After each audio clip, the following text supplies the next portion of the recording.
गोठन गड़ा। छिल गया था बदन सारा, फिर भी सर नहीं झुका था। धर्म पर मिट गए वो, शेर शिवा का छावा था, शेर शिवा का छावा था। जगाच्या प्रत्येक मनामनाला जास्तीचे ते प्रचंड आकर्षण आहे। एवढेच नाही तर जे नाव नुसते ऐकले तरी शरीरातील रक्त संचारते ते इतिहास निर्माते, स्वराज्य रक्षक, सिंहाचा छावा, छत्रपती संभाजीराजे यांना माझा प्रथम मानाचा मुद्रा, प्रथम मानाचा मुद्रा। देश धर्म पर मिटने वाला शेर शिवा का छावा था, शेर शिवा का छावा था।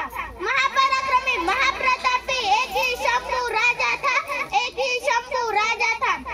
14 मे 1965 रोजी पुरंदर किल्ल्यावर एका शिवरत्नाचा जन्म झाला आणि जिजाऊने आपल्या ज्येष्ठ पुत्राच्या आठवण म्हणून त्यांचे नाव संभाजी ठेवले।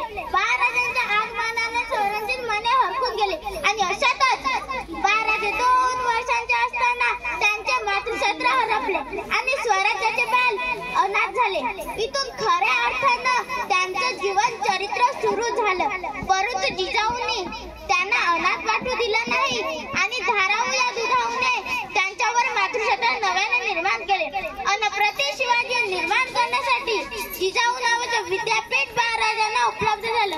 त्यातून महाराजांची समज मोठी, छत्रपती शिवाजी महाराजांसारख्या युग पुरुषांचे पुत्र असल्यामुळे त्यांना रणांगणातील मोहिमा आणि रणांगणातील डावपेच याचे बालकडू लहानापासून मिळाले।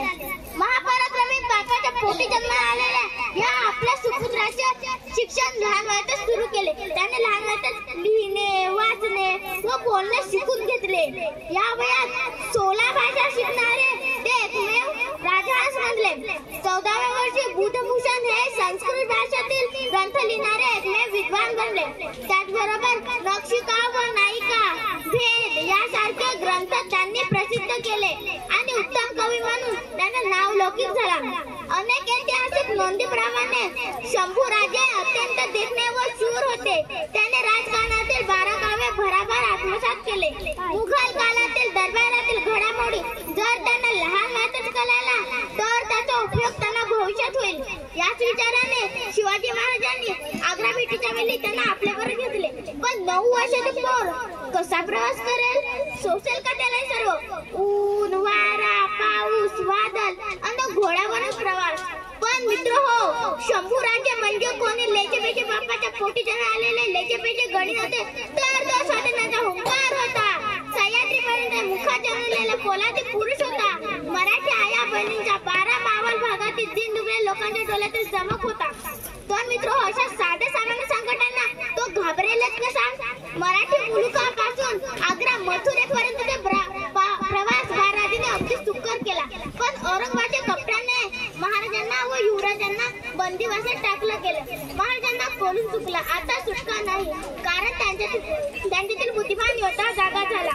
मित्र हो, तलवारीच्या पाट्याला बुद्धीची धारची टाकली की शौर्य झरायला मिळतं आणि अगदी असंच घडलं। महाराजांनी आपली सुटका करून घेतली, पण राजे परत त्यांचा काळजाचा तुकडा म्हणजे शंभूराजांना मात्र त्यांनी मथुरेतच ठेवलं। मित्र हो, त्यामागचे अनेक कारणे आपण सांगू शकतो, पण बाळराजांच्या मनावर झालेला आघात आपण ओळखू शकू का? नाही ना।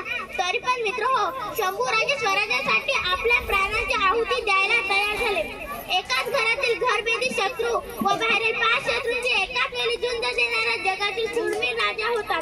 जिंजीचे सिद्धी, गोव्याचे पोर्तुगीज, मुंबईचे टोपेकार व 3 लाख फौज, 14 कोटी खजिना, मराठीशाही बुडवण्यासाठी आलेला आलमागीर बादशाह या 5 शत्रूंची एकाच वेळी झुंज देणाऱ्या जगातील शूरवीर राजांना मात्र घरातील फितुरीने घात केला। शंभूराजांच्या सिद्धीच्या बडग्यामुळे खूप खंडली दुखावली गेली होती। वतनेने वाटण्याचे पिताचे चांगले धोरण द्या। महाराष्ट्रातील बरेच वतनदार व जमीनदार दुखावले गेले होते आणि त्यांनी शंभूराजांच्या मृत्यूनंतरही त्यांची खूप बदनामी केली।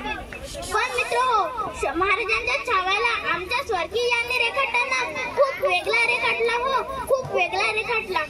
आम्हाला संभाजी वेगळ्या पद्धतीने सांगितला, पण मित्र हो, संभाजी तसे नव्हते। स्त्रियांना त्यांनी तलवार चालवायला शिकवली होती। त्या ध्येयपोटी तो 8 वर्षे कालाशी जिंकला। त्या ध्येयपोटी तो वयाच्या 32व्या वर्षी दारपणे मृत्यूलाही समोर गेला।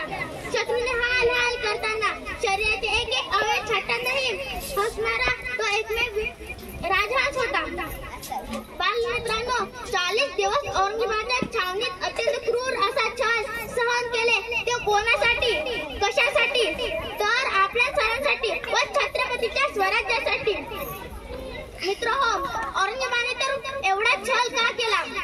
कारण संभाजीराजांनी त्यांच्या मगरुरीला ठेचले होते. त्यांचा अहंकार मातीत गाळला होता. नंतर त्यांनी अनेक किल्ले लुटले. औरंगजेबाची नाचक्की केली. म्हणून औरंगजेब हादरला नव्हे व संभाजीराजांना घाबरला आणि संतापून फितुरीने त्यांना आपल्यात पकडले. अखेर 11 मार्च 1689 रोजी भीमा व इंद्रायणी नदीच्या संगमावरील तुळापूर येथे त्यांची हत्या करण्यात आली. शेवटी मी एवढेच बोलेन. वाघाच्या पोटी जन्म घ्यायला कालीच पण वाघाचेच लागते. वाघाच्या पोटी जन्म घ्यायला कालीच पण वाघाचेच लागते. म्हणून तर शंभूराजे, तुमच्या चरणावर आमची मान सदैव लागते. तुमच्या चरणावर आमची मान सदैव दिसते.